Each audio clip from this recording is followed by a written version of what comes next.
Hey guys, welcome to Tutorial Guru. Today we'll be learning how to view Steam inventory, and now let's start writing.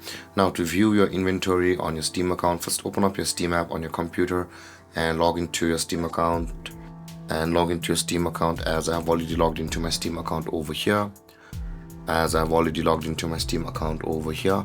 And on this interface guys, at the top left corner of the screen you can see a bunch of options available for us, ranging from Steam to the help. We'll be required to click on the view section over here just beside the Steam at the top left corner where my mouse is currently hovering. Click on the view and you can see guys, on this drop down menu there is the inventory option available for us.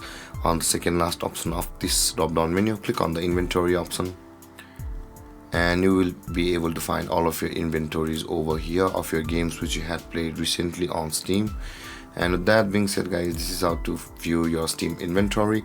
And if you have any confusions or questions regarding the topic, feel free to comment in the comment section below, and don't forget to like, subscribe and hit that bell icon for more videos. Thank you for watching guys. Peace.